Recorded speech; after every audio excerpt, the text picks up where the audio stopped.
자, 이번 이야기부터는 양지민 변호사가 또 함께 도움 말씀 주시겠습니다. 안녕하십니까? 어서 오십시오. 야,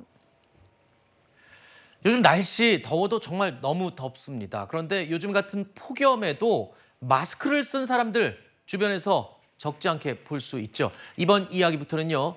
특히 어르신들이나 아니면 주변에 어르신들이 있는 분들은 꼼꼼하게 챙겨 들으셔야 될 것 같습니다. 코로나19가 다시 유행할 조짐을 보이고 있는데요.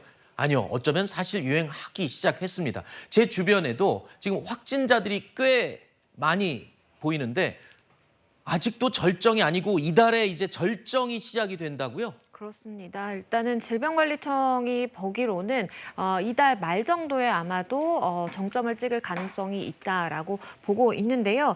코로나로 입원한 이 환자 수를 보면요. 얼마나 확산세인지를 아실 수가 있을 겁니다. 7월 첫째 주만 하더라도 91명이었습니다. 그런데 8월 첫째 주 한 달 사이에 9배가 늘어서요. 860여 명으로 집계가 되고 있습니다. 그만큼 여름철에 사실 코로나19가 유행하는 경우가 많이 있었는데 역시나 여름철을 맞으면서 이렇게 코로나가 확산세라고 볼 수가 있겠고요.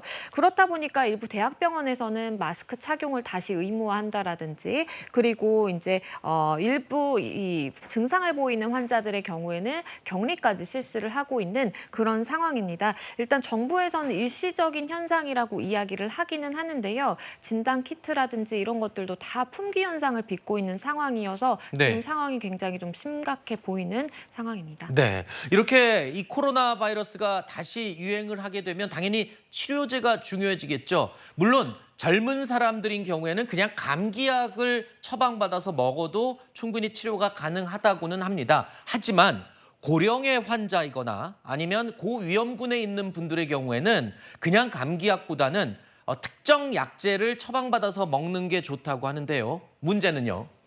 약국마다 이 해당 치료제가 동이 나갔고 이 품귀 현상이 발생하고 있다는 겁니다. 그러니까 약이 제대로 공급이 되지 않고 있다는 얘기입니다. 저희가 의료 현장에 있는 의사 선생님에게 직접 물어봤습니다.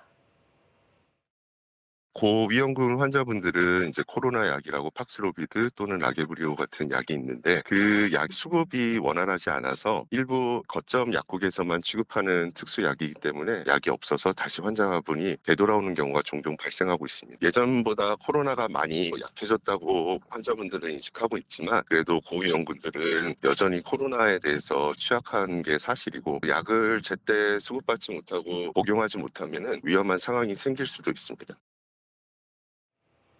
자, 아까 들으신 것처럼 이달 말에 유행의 정점을 찍을 가능성이 있다. 특히 지금 여름방학이 끝나고 나면 또 휴가철이 끝나고 나면 더더욱 이게 유행할 가능성이 높다라는 게 지금 예상인데 치료제가 텅 비었다? 아까 제가 말씀드렸지만 일반 젊은 사람들은 감기약도 괜찮은데 고령 환자들은 저 특정 약제를 먹어야 한대잖아요. 그럼 이 정부에서 보건당국에서 좀 공급을 원활하게 해야 될 텐데 말입니다. 일단은 예측에 좀 실패를 했든지 아니면 굉장히 좀 대처를 좀 안일하게 생각을 하고 있었던 건 아닌가 싶습니다. 왜냐하면요. 사실 이번 달 안에 이렇게 정점을 찍을 것으로 예상이 된다라고 한다면 약제라든지 치료제 미리 사실은 이제 발주를 해서 확보를 해놓는 것이 먼저겠죠. 그럼에도 불구하고 지금 질병관리청의 이야기는 경구용 치료제를 빠르게 추가 공급을 할 계획을 가지고 있다라고 이야기를 하고 있습니다. 말씀해 주신 것처럼 고령층의 경우에는 저 특정 제제 약을 복용을 해야만 이 코로나 증상을 상당히 완화시킬 수가 있고 입원의 가능성을 줄일 수가 있거든요. 그렇기 때문에 사실은 이렇게 코로나가 여름철에 유행을 해왔던 것을 거듭해온 과거를 생각해 본다면 사실상 이것을 미리 예측을 해서 수급을 원활하게 해두었어야 하는 것 아닌가라는 아쉬움이 강하게 남습니다. 네. 자, 그런데요. 이 코로나19가 재유행하면서 고령층 어르신들이 병원에 갔다가 코로나인지 아닌지 처방을 하려면 이제 검사를 추가로 해봐야 되지 않습니까? 그런데 이게요. 병원마다 다 다르긴 한데 보통 3만 원에서 많게는 5만 원까지 검사 비용을 추가로 요구를 하고 있습니다. 자, 이 때문에 일부 어르신들은 검사 비용이 부담스러워서 아예 그냥 검사 안 받겠습니다 하고 돌아가시는 분들도 꽤 된다는 겁니다. 실제 검사하면 굉장히 많은 환자분들이 양성으로 나오고 있고 여러 가지 이유로 검사를 안 하시거나 거부하시는 분들이 있어서 실질적인 환자 수는 더 많을 거라고 생각합니다. 어르신들 또한 예전에 무료 검사였던 거를 생각하는 거에 비해서는 일부 검사비가 발생을 하기 때문에 그런 부분들 때문에 검사를 어르신들도 안 하시는 분들이 제법 있습니다. 아, 그러니까 병원에서 하는 검사가 비싸서 안 하시는 분들도 있고 예전에는 무료였잖아요. 그때 한참 코로나 유행할 때. 네. 근데 지금은 그 무료가 없어졌다는 거죠. 그렇다면 약국에서 값싸게 파는 몇천 원짜리 키트가 있잖아요. 이걸로 하면 되는 거 아닙니까? 지금 보도에 따르면 자가 진단 키트가 품귀 현상을 보이고 있다고 아하. 합니다. 그래서 어쩔 수 없이 코로나 검사를 하려면 PCR 검사를 진행할 수밖에 없는 상황이 많을 수밖에 없는데 고위험군에 속하는 분들이라고 하더라도 비용을 절반 정도는 부담을 해야 돼요. 네. 과거에는 경계 단계에서는 그러지 않았는데 지금은 관심 단계로 하향 조정되면서 절반 정도는 부담을 해야 되고 네. 그 금액이 적게는 10,000원에서 30,000원 정도라고 하는데 네. 그렇다고 한다면 고위험군조차도 PCR 검사를 좀 소홀히 할 가능성도 있다고 할 수가 있고요. 네. 고위험군에 속하지 않는 일반 시민들의 경우에는 전액 부담을 해야겠죠. 네. 그렇다 보니까 더더욱 PCR 검사의 소극적인 모습을 보여줄 수도 있지 않을까 싶습니다. 네.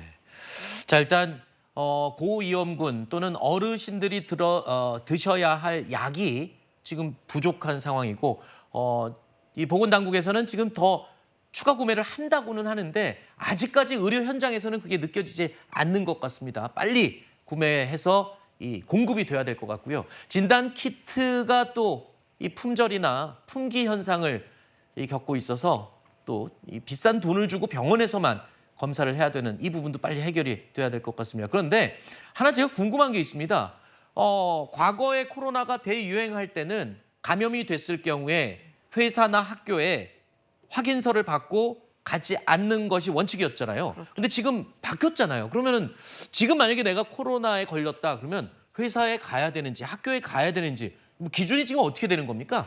원칙적으로 마땅한 기준이 없는 것이 사실입니다. 회사마다 사실은 각 지역마다 다 기준이 다른 것이 현실이고요. 네. 그 이유는요. 과거에는 코로나 이 위기 단계가 경계였습니다. 그렇기 때문에 의무적으로 며칠을 쉬어라. 그러면 사실은 확진서를 제출을 한다면 쉴 수밖에 없는 것입니다. 네. 하지만 요즘에는요. 말씀해 주신 것처럼 그 위기 단계가 관심으로 하향이 되면서 격리도 권고사항에 불과하고요. 격리를 하지 않아도 법적으로 아무런 문제가 없게 되는 것입니다. 그러다 보니까 이야기가 나오는 것이 회사에서 각각 취급하는 것이 다 이제 방식이 다르기 때문에 네. 어떤 직원은 나는 정말 내가 연차를 쓰고서라도 쉬고 싶다라고 하는데도 쉴 수 없는 상황이 있고요. 어떤 경우는 내가 정말 연차 여행 가려고 소중하게 모아놨는데 그거를 이제 사용을 해서 쉬어라라고 하기 때문에 사실은 직장인들이 각 직장마다 이걸 대처하는 방식을 좀 일관화해야 된다라는 이야기가 나옵니다. 네.